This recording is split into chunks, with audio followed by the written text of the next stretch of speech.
নমস্কার বন্ধুরা, স্বপ্না ফ্যামিলি ব্লগে তোমাদের সবাইকে স্বাগত জানাই। বন্ধুরা, তোমরা কেমন আছো? আশা করি তোমরা ভালো আছো। আমিও অনেক অনেক ভালো আছি। তো দেখো, বেরিয়ে পড়েছি আমরা অবশেষে অনেক দিন পর বেড়াতে। তো এটা কোথায় এসেছি বন্ধুরা, তোমরা তো নিজের চোখেই দেখে নেবে যে আমি কোথায় বেড়াতে এসেছি। তো আমরা সকলে মিলিয়ে এসেছি সপরিবারে বেড়াতে। এটা তো সবাই জানো, তোমার দাদাভাই মিঠাই স্বাগত, আর এখানে আছি আমি। তারপরে দেখো চেপে পড়েছি আবারও বাসে। তো সারা রাত বাসেই ছিলাম। ওখান থেকে নেমে একটু ফ্রেশ হয়ে একটা ঘর নেওয়া হয়েছিল, সেখানে সবাই মিলে আমরা বাসে করেই বেড়াতে বেরিয়েছি, আরও অনেকে আছে। তো ওখান থেকে ফ্রেশ হয়ে একটা রুম নেওয়া হয়েছিল ভোরবেলা। তো ওখানে নেমে খাওয়া দাওয়া একটু করলাম, তারপরে ফ্রেশ হলাম, চান টান করে তারপরে আবারও বাসে উঠেছিলাম। তো ওখান থেকে নেমে আবার এখানে চলে এসেছি লঞ্চের মধ্যে। তো দেখো, এখানে কিন্তু আমাদের যে জলের বোতলগুলো কেনা হয় সেগুলো অ্যালাউ নেই, কারণ অনেকে তো ওই বোতল খাবে, খেয়ে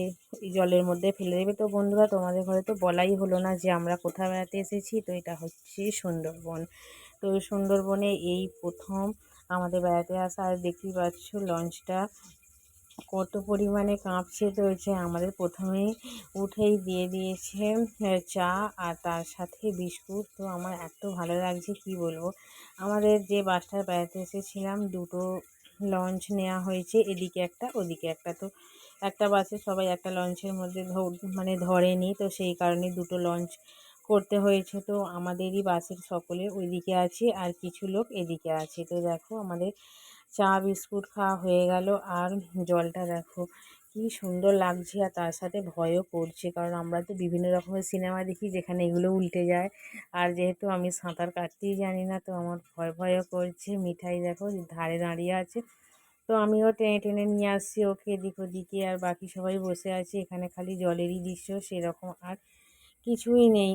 তো খালি খাওয়া দাওয়া আর তার সাথে এই জলের দৃশ্য। তো ভালো লাগছে, আর হাওয়াও দিচ্ছে ঠান্ডা ঠান্ডা। তো অনেক দিন বন্ধুরা আমি ব্লগ করিনি সময়ের অভাবে, তো আবারও চেষ্টা করব করার। আর এখানে দিয়েছে গরম গরম লুচি, তার সাথে এটা মিষ্টি, কি মিষ্টি নামটা জানি না, কিন্তু মিষ্টিটা খুব সুন্দর খেতে। এখানে লুচি মিষ্টি আর তার সাথে দিয়েছে আলুর দম। আমরা সকলে মিলে একসাথে খেতে বসে গেছি। তো এখানে যেহেতু আমি কোনোদিন আসিনি, তো অনেকের ভিডিও দেখেছি এই লঞ্চের মধ্যে বসে থাকা আর খাওয়া দাওয়া, এছাড়া আর কিছু নেই এখানে। আর যেদিকেই চোখ যাচ্ছে খালি জল আর জল। তো ভালো লাগছে। পাহাড়ে গেছি, তার সাথে ঝর্ণা, এখানে সমুদ্র সবই গেছি, কিন্তু এই যে জলের অভিজ্ঞতা, সারা দিন জলের মধ্যে থাকা, তো সেটা অভিজ্ঞতাটা এই ফার্স্ট আমার। জানি না সারাদিন কীরকম কাটবে। তো লুচি আলুরদম খাওয়ার পরেই এখানে দিয়ে দিয়েছে মাছের ফ্রাই, মাছ ভাজা, তো তার সাথে সস। তো সেটাও আমরা খাচ্ছি। আর তারপরে এই যে দেখো, অনেক দূরে যেখানে চোখ গেছে ওখানে দেখতে পাচ্ছি একটা বাঘ। তো সবাই তো ভাবলো যে, তো যত দূর তাকানো যায় সেই জায়গাগুলো দেখছি। আর অবশেষে আমি তো ভেবেছিলাম আমার এই সুন্দরবন আসাটা সার্থক হবে। তো প্রথমে ভেবেছিল সকলে যে এটা হয়তো বাঘ, তারপরে তো সবাই ক্যামেরা নিয়ে রেডি যে বাঘের একটা ছবি তুলবো। তো অবশেষে দেখলাম ওটা বানর।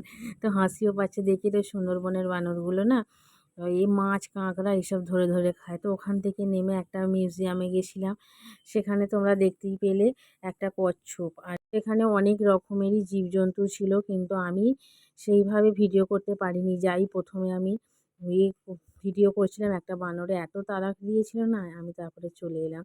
তো তারপরে বন্ধুরা ওখান থেকে দুপুরের খাওয়া দাওয়া করলাম। চিংড়ি মাছের মালাইকারি, কপির তরকারি, ডাল ভাত, আলু ভাজা, পাঁপড় ভাজা, চাটনি, কাঁকড়া এইসব ছিল। তো ওখানকার রান্নাগুলো অপূর্ব সুন্দর রান্না, খুবই ভালো লেগেছে।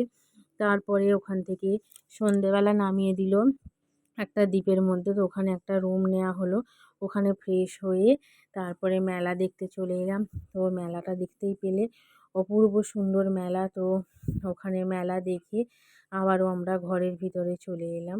তো এবার রাত্রিরের খাওয়া দাওয়া হবে। রাত্রিরের খাবার দিয়েছিল চিলি চিকেন আর ফ্রায়েড রাইস। তো বন্ধুরা, আজকের ব্লগটা তোমাদের কীরকম লাগলো অবশ্যই কমেন্ট করে জানিও।